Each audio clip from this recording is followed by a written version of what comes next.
fierce battle is taking place between the Meccans and the Muslims near Medina. Among the chaos, someone shouts, "The Prophet of the Muslim is dead!"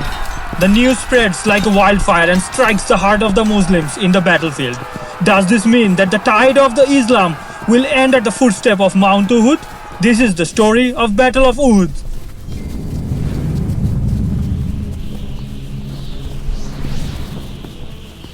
December 10, 624, a big army of around 3,000 men started marching from Mecca towards Medina. It had been a year since they had a humiliating loss against the Muslims in the Battle of Badr. So the newly appointed leader of Mecca, Abu Sufyan, promised his people to revenge their humiliation. After marching on for 10 days through arid lands of Arabia, the Meccans were only a day far away from Medina. The news of this approaching army reached Medina. The following day, the Muslims gathered in the mosque of the Prophet, peace be upon him, and started discussing the defense plan. Many senior Muslims had the opinion of defending the city by fighting within the city area and using its strongholds for repelling the attack. But the young Muslims argued for going out of the city to face the enemy in the open field before the enemy could destroy the crops and plantations of the city. Eventually, the zeal of the younger Muslims prevailed and the decision was made to march out of the city in order to face the enemy. The next day, on December 21st in the afternoon, the Muslims in a group of around 1,000 men started marching out of the city towards the mountain of Uhud, situated north of Medina.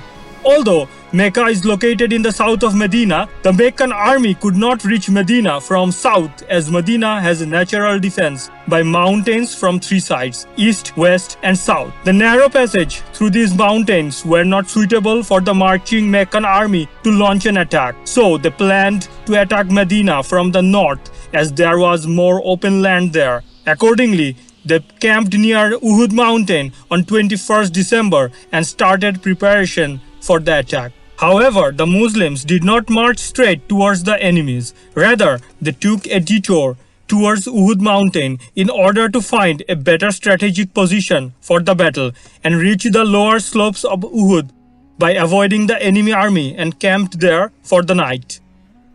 December 22nd, 624. The two armies started taking positions to face each other. Just before the battle commenced, the hypocrites among the Muslims showed their true color and left the Muslim army. They were around 300 in number, so the Muslim force now only had 700 men against 3,000 Meccans. The Meccan leader Abu Sufyan placed his infantry in the middle under his own control. He had around 200 horsemen and placed them in two groups, one on the left and the other on the right of the infantry groups. The left group was under the command of Ikrimah ibn Abu Jahl and the right group was under the command of Khalid ibn al-Walid. The plan was to initiate a strong central attack on the Muslims with the infantry and at the same time attack the Muslim flanks from both sides with the help of the cavalry. But Prophet, peace be upon him, could anticipate this strategy of Abu Sufyan and place the Muslim army in such a way so that they could use the natural barriers of the landscape to their advantages. Similar to the Battle of Badr, the Muslims were placed in three rows. First row, the spearmen, second row, the archers, and third row, the rest of the infantry. On the right side of the Muslims was the Mount Uhud. So the Meccan cavalry would not be able to attack the Muslim flank from right. But on the left side, there was no such barrier. And so the Prophet, peace be upon him, placed 50 archers on top of a hill to the left of the Muslims and strictly commanded them not to leave their post under any circumstances.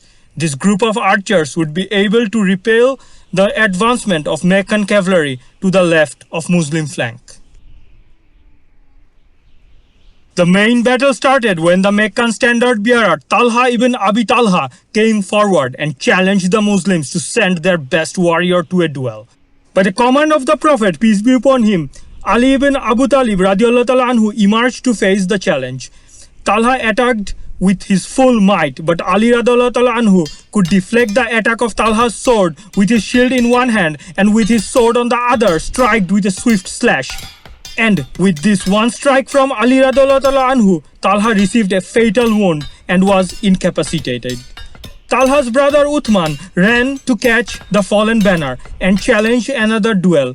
This time, Hamza ibn Abdul Muttalib radiallahu ta'ala anhu came forward and gave Uthman the same fate as his brother. One after another, up to 10 Meccan went to retrieve the banner, and all of them were killed by Muslim warriors, mainly by Ali radiallahu ta'ala anhu, Hamza radiallahu ta'ala anhu, and Abu Dujana radiallahu ta'ala anhu.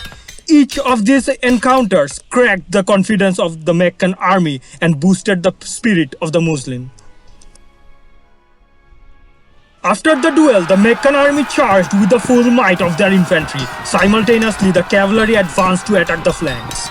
But when the cavalry reached the hill on the left of the Muslim force, the Muslim archers placed on the hill emerged and surprised the Meccan cavalry with a counterattack.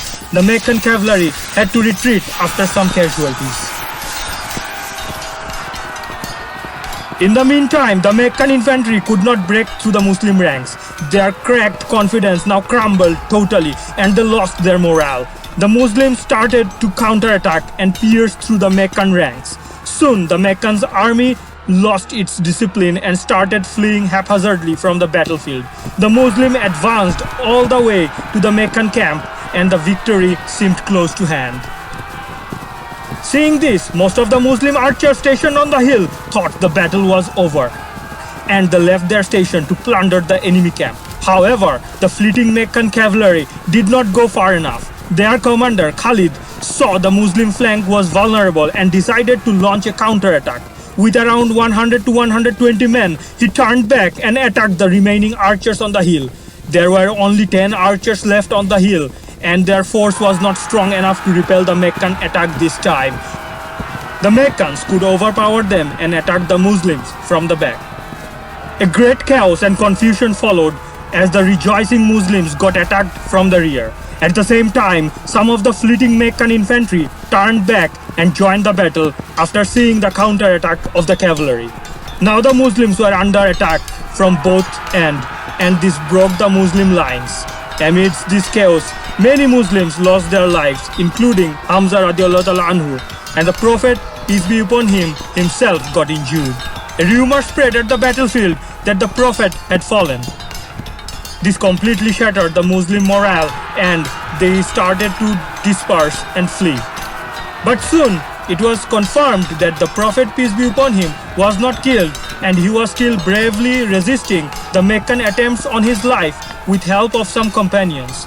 This news gave the Muslims a spark in the darkness and they regrouped near the Prophet, peace be upon him. Strategically, they started to withdraw and took defensive positions to higher elevation on Uhud mountain. At these high slopes, the Meccan cavalry became ineffective and they could only use the small portion of their remaining infantry. After fierce hand-to-hand combat on the slopes for a while, the Meccans started to realize that they would not be able to overpower the Muslims without a great loss of their own army. Also, they could not stay in the region for longer as they feared reinforcement would soon arrive from Medina to help the defending Muslims at Uhud mountain. As a result, they ceased fighting and decided to leave the battlefield. The Battle of Uhud was a great blow to the Muslim morale. Their hearts became heavy seeing their fallen brothers on the battlefield. The Muslims lost around 70 to 75 companions, almost 3 times more than the Meccan loss. While going back home, both the armies knew in their hearts that this was not the final encounter. The end game has just begun.